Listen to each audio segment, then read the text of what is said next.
Excellent. Good to see everybody here today. I appreciate you joining with the live event. Today's event is going to be on navigating your brand expansion. So we're going to be taking sensory fingerprinting, which we talked about last month, and we're going to be talking about, well, what that happens when we want to move our brand into a new category. If we live in one space and we want to go to a different space, either a new moment or a new category of products, how do we go about? What are some of the things we need to think through in terms of our sensory band fingerprint to understand what we would have to do or what things we have to be mindful of as we go through that process? So maintaining your brand's fingerprint is really important. And as you move from category to category with that, or expand your brand out, launch, even if you're launching flanker products or seasonal products, you can really hurt your equity if you don't do a really good job of staying true to that brand fingerprint. So today we're going to talk through all of that. Now, for those of you who don't know me, I'm Greg Stuckey. I'm the Chief Research Officer at Insights Now. And as we go through today's session, there's a Q&A on the board, as well as we've opened up chat. And if you want to chat directly to me, just click hosts and panelists. If you want to chat openly, you can shift that setting so that you can see it publicly. But you're know that I'll see it if you throw it out there, because I've got it up right over here today. So a new element that hopefully will improve our communication. Now, I wanted to kick off today with a story. So one of my personal most favorite foods in the entire world is a cinnamon roll. And I've got this recipe that I learned how to make from my grandma's South Dakota kitchen when I was 5 years old. We would wake up at about 4 in the morning and make these rolls. And so you probably set me on a path of being an overly excitable, eager morning person. I'm sure my mom was delighted about that. But these cinnamon rolls, these are drippy, they're gooey, they're sticky, right? And really, as a kid, I couldn't wait for them to cool long enough so that I didn't burn my mouth with all the hot food. And I'm going to use that as a way to kick off today's session, to have a little interactive exercise with you to think about cinnamon rolls. And I want to use the interactive exercise to show you how, if we miss a brand fingerprint, we'll kind of hurt our equity a little bit. All right, so scrolling the wrong direction already. Oh, whoa, hey, we're going really fast. All right, I want you to start off. So how many of you ever had a cinnamon roll, right? Hopefully everybody, because if you haven't, you're missing out on something absolutely delicious, even though the calories are going to set you back a couple of weeks. But let's do a little exercise. To pinpoint the value of the sensory fingerprint and brand equity, go to your chat and throw into the chat, what do you think the characteristics are of a Cinnabon branded cinnamon roll? What makes a Cinnabon special or unique? What are the kinds of words that you would use to describe Cinnabon cinnamon rolls?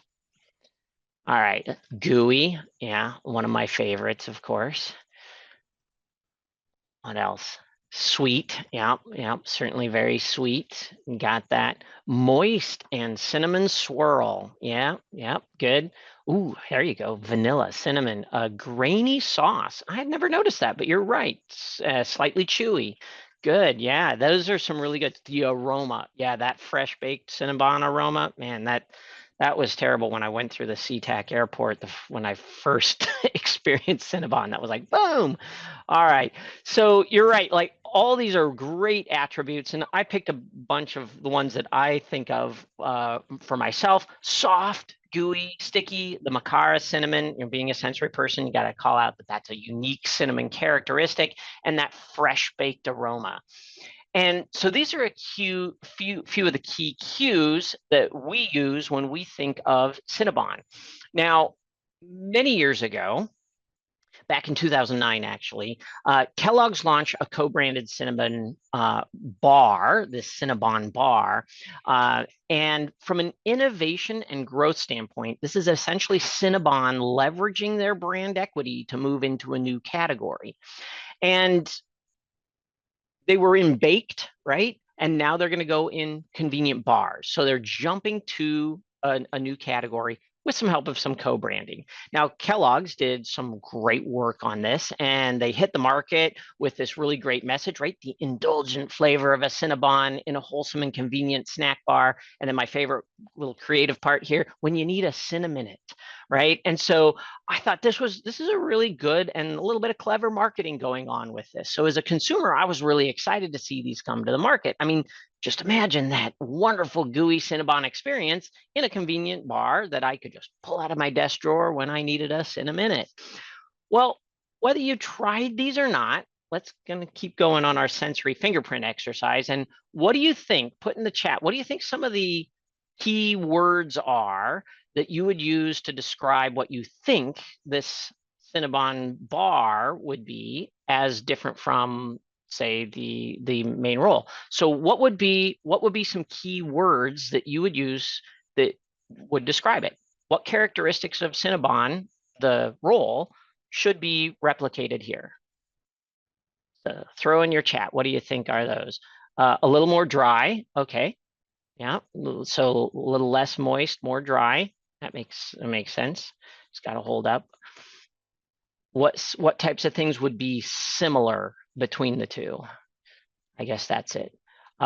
Flavor characteristics, right? The cinnamon profile would have to be the same. The cinnamon taste. Yeah, lots of people mentioning cinnamon taste. Great.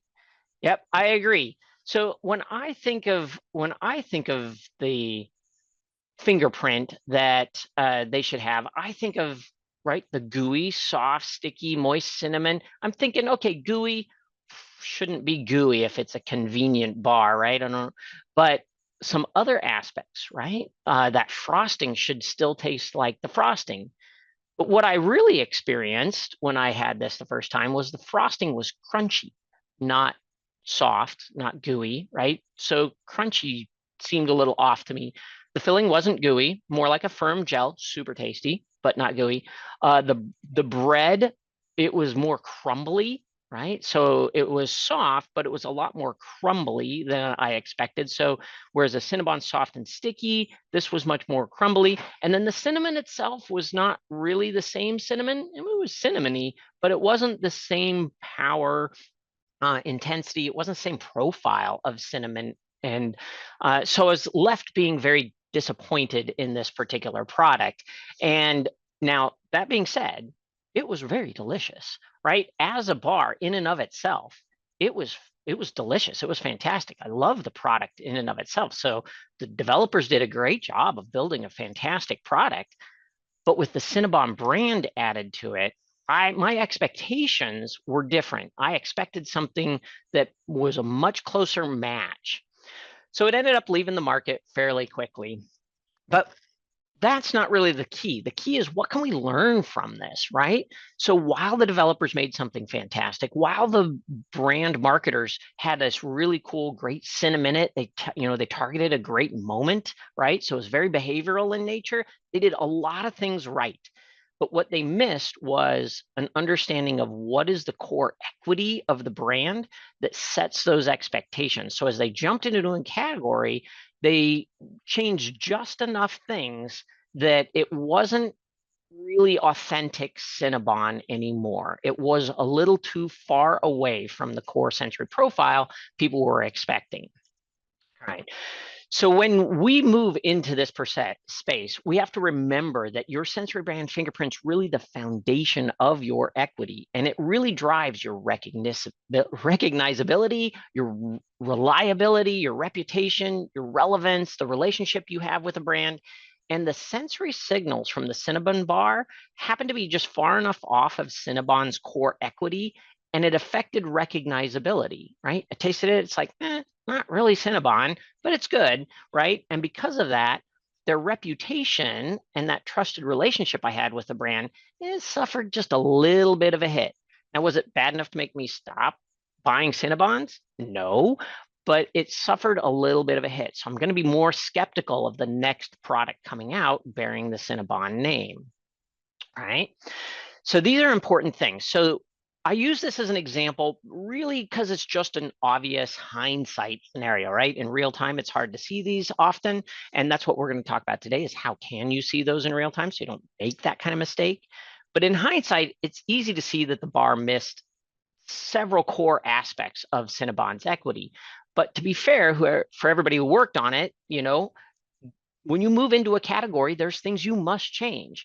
So the question is, what do I have permission to change? What can I change? And then what do I have to change? Right? So, what changes really are acceptable as we move on? So I'm going to keep playing with cinnamon rolls, and I'm going to take a look at Cinnabon. And let's say we did some research and we created Cinnabon's a little more full sensory fingerprint for Cinnabon. So the first thing you need to do in order to be able to ask or answer the question of what should I change, what can I change, and what's acceptable to change is you have to build your sensory fingerprint.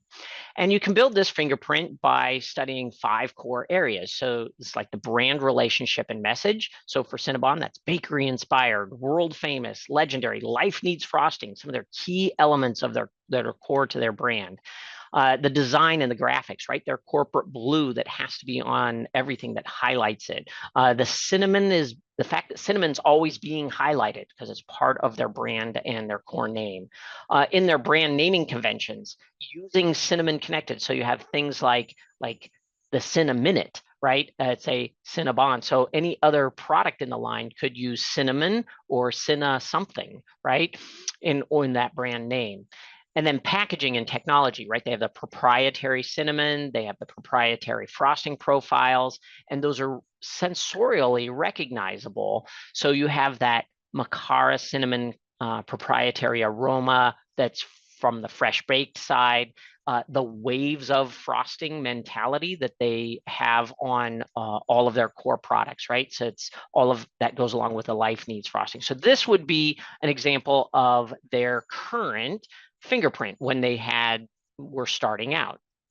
Now, the question is, as I'm expanding, right, where do I want to go? So to answer the question, the first thing we need to understand is what kind of expansion are we planning? So are you innovating new products in your same category, right? Staying there in your current category for your brand, or are you trying to enter a new category for the brand, like the bar category, moving from a baked good into the bar space where you haven't played before? Or are you trying to do actually a really radical innovation and create a whole new category, right? A lot of companies say, I want to build a brand new category that doesn't exist, right? That would be the coup de grace of pushing innovation way, way out and creating a whole new category for retail. Or instead of changing categories, maybe you're just looking at changing moments, right? And you're saying, okay, well, I live currently in one specific moment, like say indulgent in-home or indulgent out-of-home breakfast foods, and I want to move into maybe in-home convenience foods, right? A different moment. So are you going into a new moment for the brand, or are you trying to create something that nobody has ever experienced before, a whole new moment where the drivers and the benefits that people are receiving are something they haven't experienced before, right? How far are you pushing your expansion, right? Now, if we take a look at moving our current products to different moments, right? I might be going from an indulgent out-of-home experience with the Cinnabon roll to saying, hey, I'm going to bring that same experience, I'm going to bring it into a convenient in-home product. So I'm moving from indulgence to convenience. So the question I have is, with a similar product, are there any fingerprint cues which are specific to the new benefit? So is there anything specific to convenience that is not appropriate or in disparity, if you will, with indulgence? So is there any place where those two things are in conflict? So I can go back to my sensory fingerprint and I can look and I can ask myself through this fingerprint, which of these elements need to change? Because they're going to no longer cue indulgence. They're not going to be able to cue the convenience aspect, right? So is bakery still inspired? Is that okay for convenience? Sure. World famous legendary, life needs frosting, et cetera, et cetera, et cetera. Is Macara cinnamon still good for convenience? Yes. Fresh baked aroma still good for convenience? Yes. Waves of frosting? Yes. Maybe a little caveat there of how sticky or gooey it is, right? But that's not on the fingerprint. So you've got to ask yourself as you go through, is there anything that I should change? If the answer is no, hey, all of these things could be done in a very convenient way, then you can't stray from this, or you shouldn't stray from that fingerprint. Now let's keep going. What if I want to expand from a convenient breakfast to, say, a convenient dessert, right? What if I'm moving to just a little bit different space, right? I'm changing my context just a little bit more, right? So I've moved from a different setting, if you will. Is there anything here in a dessert space that you would say is not appropriate? Well, the answer probably is still, again, no. We could probably accomplish all of these things in a convenient dessert as well. So let's take a look at the line that Cinnabon's bringing out for convenient desserts, right? And let's just take a focus on the product sensory, right? So the first one up here on the left is the red velvet cake. So in the red velvet cake, no cinnamon in the name, nor any cinnamon in the description of the product. So we've chosen with this particular product in this line to have something that's very much a dessert, very much a baked, right? So the fresh baked aroma is probably the waves of frosting are there, but we're dropping the cinnamon. Is that acceptable for the Cinnabon brand, or are you going to lose a little equity, right? Cinnamon coffee cake, well, that's got all three, good to go there, right? Frosted mini bites, got all three, good to go there. What about chocolate chip brownie? Looks delicious. No cinnamon, no waves of frosting. Now we've dropped two of the items. So if we're looking at where our brand equity is going and how we're moving our brand equity here, in as we build out this line, we've got some products in the line that are spot on the fingerprint, right? And they capture all of them. But we have a couple of products where we're dropping key elements of the fingerprint. And one of the questions you would then need to strategically ask yourself is it okay to drop, for instance, cinnamon out of a Cinnabon branded product? And if the best way to answer that is ask yourself, what is the benefit that I'm delivering against in this moment? So here I'm trying to deliver against convenience. Is that is there any reason why cinnamon shouldn't be a part of convenience? If the answer is no, and that's a core part of your brand's equity, then you should strive to leave it in. Otherwise, the probability that these extension products are going to be successful is going to go down a little bit, and you will notice a little bit of a hit on your equity because the relationship is like, oh, it's kind of weird that Cinnabon doesn't have a cinnamon in their product, right? That's the challenge that you're up against when you move into this new space, and one of the ways you can do it. All right, let's jump into new categories. Let's say we're moving farther away, right? So we're taking the product that we have and we're moving it into an entirely new category.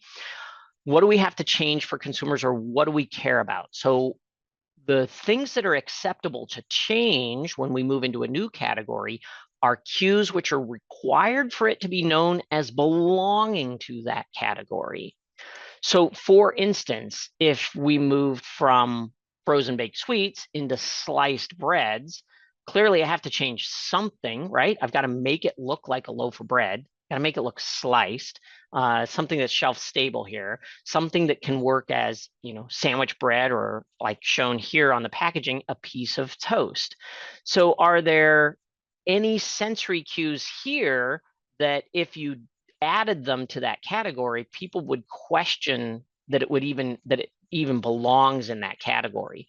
And in this particular case, I would argue that probably the proprietary frosting, the waves of frosting, I mean, can you imagine frosting in your toasters, smoking up your house, right? Like, if you really don't get it right here, you're probably, people will start to question, is this really a loaf of bread? Or is this really a dessert put in the loaf of bread section, right? So to stay true to the category, you may have to have some things come out because they don't represent an element of that is accurate in that category. Now, you may be disruptive if you can keep them in, but if it's actually truly going to make people look at the product and question whether it even belongs there, then that would be something that you would say, okay, so there's some acceptability to change it because people wouldn't believe that it's part of the category if it had that there.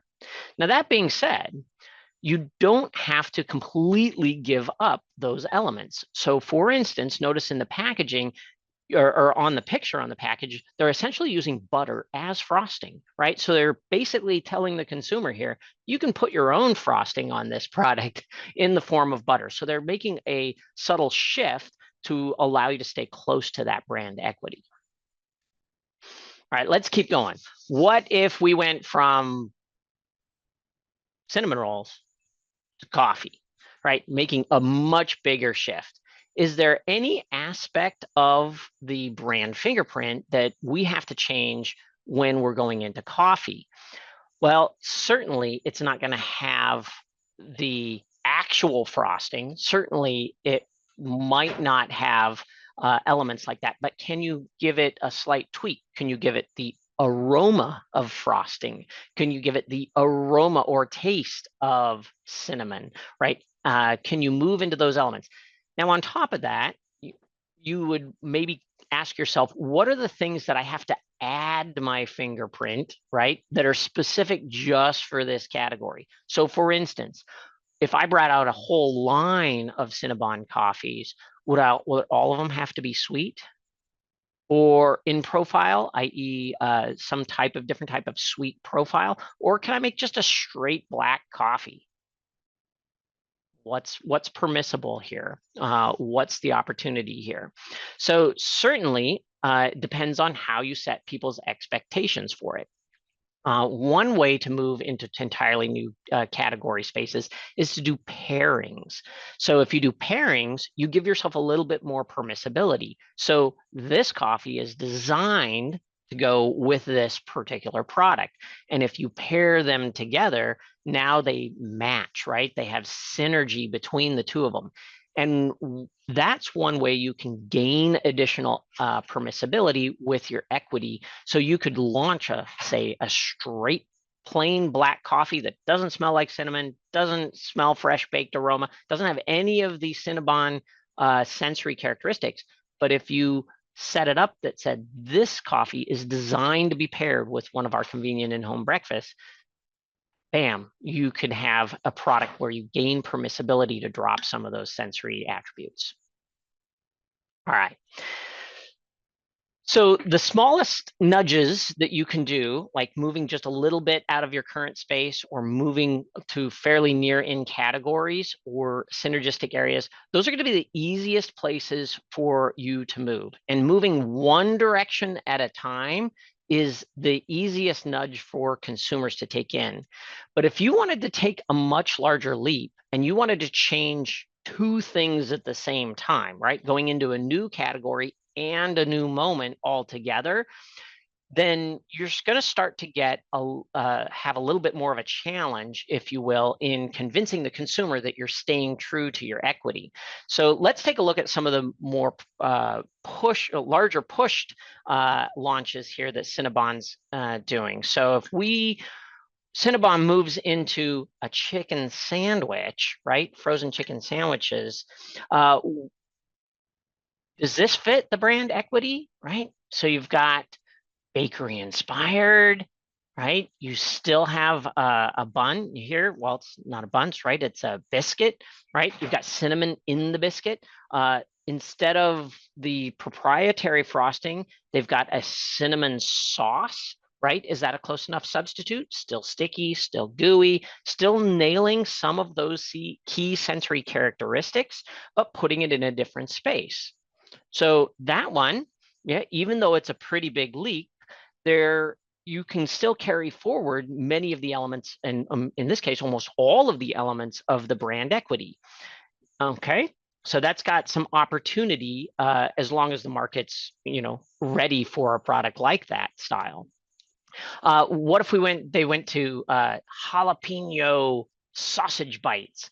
So what do you think about this, right? Moving into a spicy sausage wrapped in a sweet cinnamon dough. No frosting, although maybe you could argue that if you get the cheddar right, you could still have cheddar goo in, right? Waves of cheese instead of waves of frosting. See how we're pushing the equity out? Does that suffice? Will that work? Will that make it recognizable? And that's where you're going to have to do a little bit of research to see how far can I push this before it's not believable, right? And it's just made up in our heads because we sat in a room and thought of the idea versus what the consumer believes, yeah, that actually matches the equity, right? And one final one from Cinnabon here is cheddar roll. Here, right, a simple classic. You got sausage, you got egg, you got a croissant with cheddar on it. So if we map this and we start drawing lines through what we think the elements of the equity are that we're losing, right? Is this world famous legendary? Is it really that different on the market? Maybe, maybe not. I'm going to be aggressive and say no. Is it life needs frosting? No. Is it a cinnamon highlight? No. Right? Is there a cinnamon connected name at all? No. Right?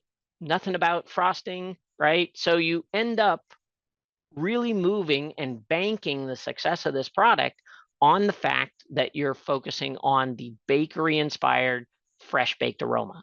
So that means that for this product to even have a chance of being successful, that croissant has to just nail it, right? You have to be really on brand with that particular product.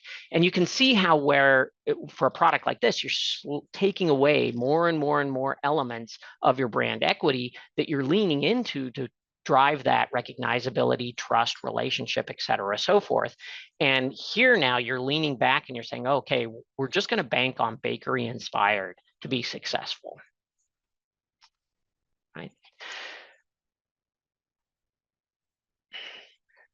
So to keep your equity strong, as you move into other categories, really one of the things you need to think about is how you're going to maintain your identity. So a simple way to do this is through a brand fingerprint. And here's a little worksheet that we like to use and think as a thinking tool and a little map or guide.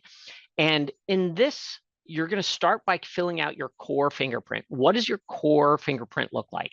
And then for each area where you're going, either new moments or new categories, right? Each new line you're going to be launching, you're going to fill out what has to be unique or different or always true about everything in that line.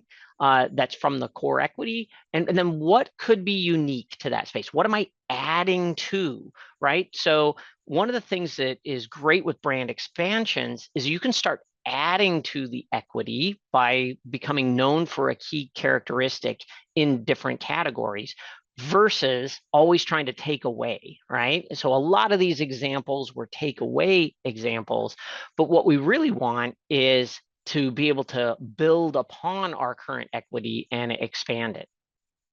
Okay, so it's a very useful tool for growing your brand, allowing you to take those incremental steps to leverage and expand your brand fingerprint. Now, I really use this example mostly because it's kind of pretty obvious in hindsight. Like if we think about the Kellogg Cinnabar, that there were some core missed aspects. I kind of picked on Cinnabon mostly in a little friendly sort of way today, but I think it serves as a pretty good example of a way that you can think through your category expansion, starting with your core equity right now and asking yourself as you're building out concepts, how might we build these concepts so that they're against our equity, right? A lot of companies build concepts just by coming up with cool new ideas from consumers, rather than saying, say, hey, let's make sure we build ideas, but they all have to have these guardrails of our sensory brand fingerprint included in them so that they're successful and we stay true to the fingerprint. So you can see how when you're doing ideation for concepts to begin with, the fingerprint can be really valuable. Likewise, when you're evaluating products, right? When you go to R&D and you're starting to develop those out, you can say, how might you develop iterations that stay true to this brand fingerprint? So the real question then becomes, when you're expanding your category, what changes are acceptable? And the answer to that is only those which are required to signal the new moment, i.e. the new benefit, or the new category. So those things that are required for that category, for them to go, I recognize that, that's a loaf of bread, right? For that to be true, those are the things that you have to, are permissible to change, right? So without changing those things, though, can you still be successful? Sure. But certainly if you can build out your brand equity, you're going to grow better, you're going to grow faster, you're going to have more success in market because you're going to leverage that brand in ways that are consistent and reliable for the consumer. So what I'm encouraging all of you to do is really think about following your sensory brand fingerprint. Number one, build it. Number two, stay true to your brand values. Know what they are, stay true to them. Grow the emotional relationship that you have by delivering on the promise of the brand again and again and again. So every time you build a new product in a new category with the same brand, make sure you understand what values you're bringing to the consumer and from the brand's core equity of where it was already. And then ruthlessly, right, like ruthlessly protect those implicit cues which are signaling those benefits. Just because a chocolate brownie sounds delicious and you can make a fantastic one, if it doesn't fit the brand, then you've not quite made it right. And that's the place where I think we have the biggest challenge, because making things that taste great sometimes puts a haze in front of our eyes as to how valuable is that product for that particular brand long term. And then finally, stay focused on the moments that matter, right? As you're expanding your brand, make sure you ask yourself, what moments in life does this brand even belong in? Make sure that you're building your brand equity by putting your brand in spaces where you can and the consumers believe you can win as well, right? Where fingerprinting and the core characteristics of your fingerprint really matter. That's the moments that are going to really drive your brand forward and grow you the fastest. All right, so let's get into some questions.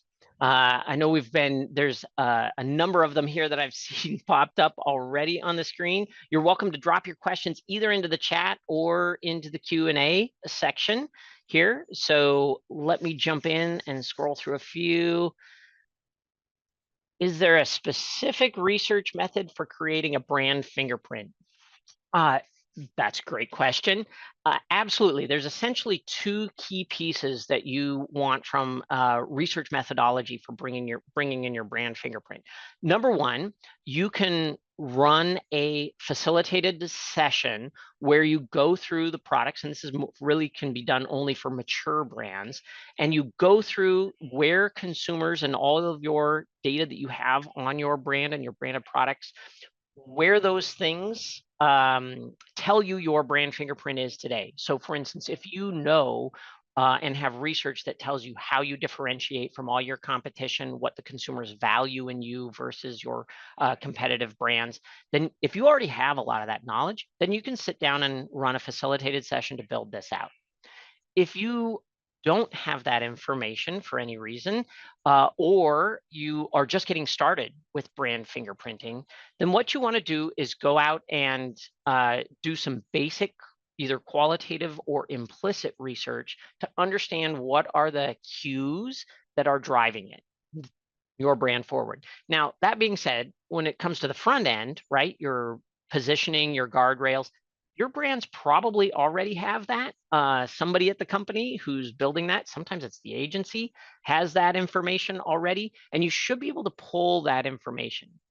Now, what we find when you're building that core brand fingerprint is that that facilitated session is, no matter if you have the research or not, is really important because almost always you're going to find some conflicts and you're going to have to figure out how to deal with those conflicts. Like you may find that you have some advertising and some expectations that are being set by the agencies that maybe are just a little off your fingerprint or what you thought your fingerprint was or what your products are actually delivering.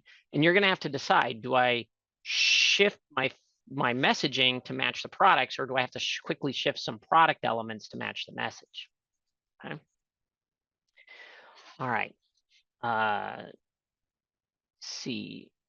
You said focus on moments that matter. How do you determine which moments are the most important for my brand?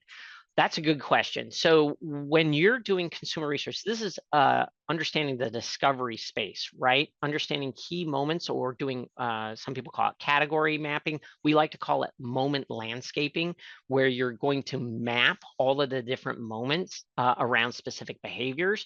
And then you're going to look at what brands are being used and what are the sensory characteristics of all the products being used in those particular moments, that then deliver really, really well, right? The ones that deliver the best, the ones that deliver the worst, if you will, in those moments. When you identify that space, you're going to find out. So let's take Cinnabon as an example. You could look and ask yourself, hey, if I took some characteristics of my brand, say cinnamon, and where is cinnamon an important cue of a benefit? So cinnamon can cue energizing, cinnamon can cue indulging, right? What else can cinnamon cue? What are the benefits that it cues? We do implicit research here at Insights Now to figure out what those associations are, and when you know those associations, you can then say, okay, now that I know cinnamon cues indulgence, what are all the indulgent moments out there? Okay, can I play in all those moments? That's essentially the thinking process. So the approach we do with that is simple survey work, landscaping all of those different moments, understanding sensory cues. Let's see. Another one. If you already have a brand with products in multiple categories, how do you decide what's in the bottom left of the grid? Oh, that's a really great question. So in what you have to ask yourself is, from the consumer's vantage point, what do they believe is your core brand, right? So what is the core to your brand? What do they believe is true? So if you have a lot of products in your line, like if I asked you for Cinnabon, since we're talking about them today, what's the primary Cinnabon product out there? Immediately you're going to go to cinnamon roll, right? So there's a lot of products out there, but cinnamon roll is what you're going to talk about. You're not going to talk about their cool croissants. You're not going to talk about soups and salads and or anything, right? You're going to talk about the cinnamon roll as the core. So you've got to go to your consumers and identify from their point of view what is the core of your brand, and start there. All right. Would you consider using variety packs that feature expected new options for the brand as an effective way to push the boundaries of the consumer for your brand? Uh, yeah, variety packs, actually, that's a pretty good way. Or we talked about the whole idea of co-branding or pairings, right? So being able to put products together. You see a lot of the couponing marketing going that way as well. Like, hey, if you buy this product, you get this product, right? So being able to partner your current products or products that match really well with other products so that you build them together is definitely a great way to build upon that core equity and to introduce new sensory signals to people that then are all viewed as part of a single brand. So variety packs, absolutely a great way to do it. Any type of bundling approach is a great way to do that as well. Again, especially if you can communicate from a messaging standpoint that you have some synergy. Now, that being said, if you want to take that approach, if you know marketing is going to take that approach, or you think they may have this cool idea, From an R&D standpoint, from a sensory standpoint, you have to ask yourself, does that pairing actually work together, right? So if you're going to actually put those things together, will they work? Like coffee and the cinnamon rolls, should work together. But if you've never actually tested to find out if they work together, you might have a mismatch, right? Like just like anybody who's done any sort of like say wine and cheese pairing, you know that some wines, as delicious as they are, just don't pair with some cheeses. Right. Same thing is true. You might have a delicious coffee, a delicious cinnamon roll, but if you didn't design them to pair, you might miss the mark there and have a poor experience. So bundling, pairings, variety packs, all good options. All good options. Let's see. Anything else on this list? Um, how important is intensity or strength? Oh, that's a good question. So if you're looking at these characteristics, do they have to be like does cinnamon have to be the hero of the product, or can it be subtle in the product? Right? That would be the question. It definitely does not have to be the hero of your finger. Like cinnamon's really part of the hero of the cinnamon roll fingerprint, but when you move into say a dessert, right? Cinnamon could be a very light aspect of it. Maybe like let's say we reinvented that chocolate brownie a little bit to have all the characteristics. You could have like some cinnamon sprinkles on it, or a cinnamon frosting, or a light cinnamon character within that, but the chocolate would be the hero, right? So you can keep elements of your brand, but make them very subtle. Same thing probably like with the coffee, right?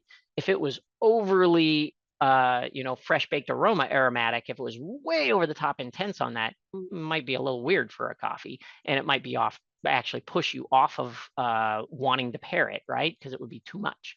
So certainly with your research, definitely want to understand all of the traditional ways we do sensory research, which is understanding optimal levels for all those different ingredients and profile elements. Okay. Any other questions? All right. I don't see any more questions on the list. I really appreciate everybody's time today. Thank you very much for this session. If you have any questions, you're welcome to just reach out to me. You see my information on the screen here. You can jump to our website and connect with anybody else at Insights Now as well. I wish you all the luck in being able to drive success and apply brand fingerprinting to really make your brands come alive and expand into new categories. All right, have a good day, everybody.